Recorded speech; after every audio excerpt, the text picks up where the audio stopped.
Amos mga kalaon, a day in my life as a probinsyano dito sa syudad. Hay naku, alam ko naman kayo'y nagagalit na sa akin. Ang tagal ko na nga na-upload yung aking first video ng part 1 nga ako ng aming Christmas party celebration. Hay buhay, sa dami-dami nga naman nga talaga ng ating nagawa sa buhay. Ito, bago na naman tayo makakapag-upload nga ako ng part 2. By the way, mag-enjoy na lang kayo sa papanoorin nyo ngayong araw. Pagkatapos nga ng aming parlor games, ay formal na nga akong binuksan ng aming programa. Dahil 90s or 80s outfit nga ho yung aming sim ngayon. Dahil inifortan mo din nga to talagang mahanap sa ukay-ukay. Kaya dapat lang talagang itong irampa. Dahil nga sa pag-usbong ng teknolohiya at ng panahon talaga ay marami nang naiimbento talaga. Hindi lang sa teknolohiya at saka sa fashion nga ho, naiimbintuhan din ang pag-usbong ng teknolohiya. Kaya ang saya at nakaka-proud nga ho talagang makita at isipin talaga. Na ganito ang pumasok nga ho sa aming isipan at puso. Na ganito ang aming magiging outfit sa aming Christmas party. Pero hindi natin akalain talaga nag-effort talaga sila. To, pagkatapos ng program, chibugan na. Ay, oo, hindi na ako nakapag-video dahil nga ho talaga nagutom na ako ng sobra-sobra. Dahil hindi nga talaga tayo sa nag-facilitate nga ho ng program na ito at tayo ang MC nga ngayong araw. Kaya hindi rin nga ako nakapag-video nga ho yung kami nga ho ay kumakain na. Kasi nga, nag-iisip pa ako kung paano ako makakapag-sharon. Oo. Dahil ang dami-dami nga na talaga nang di na lang nga talaga nilang handa. Talagang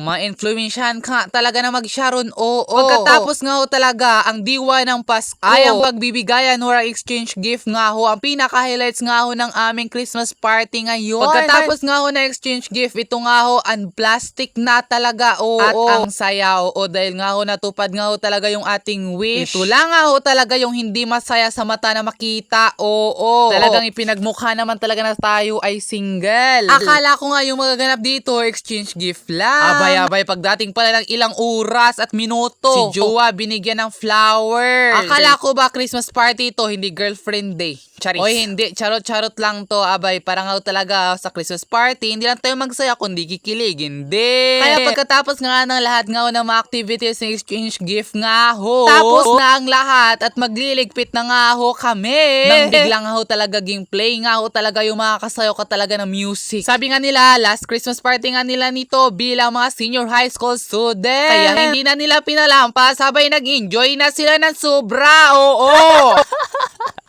Pero ako diba, nagsigaw-sigaw dito na abay, sayawan na, Tapos parang nagkabalat ako ng suggestion kasi napakainit, Pero masasabi ko sa aming Christmas party nga ho talaga unforgettable, memorable at hindi makakalimutan. Kaya sana sa inyong Christmas party, abay, nag-enjoy kayo. Kami talaga, abay, sobrang nag-enjoy, at ang dami-dami pa naming na-sharon. Hindi lang kami sa activity nag-enjoy, abay, pati na din sa pag-sharon. Kaya hanggang dito na lang, bye-bye.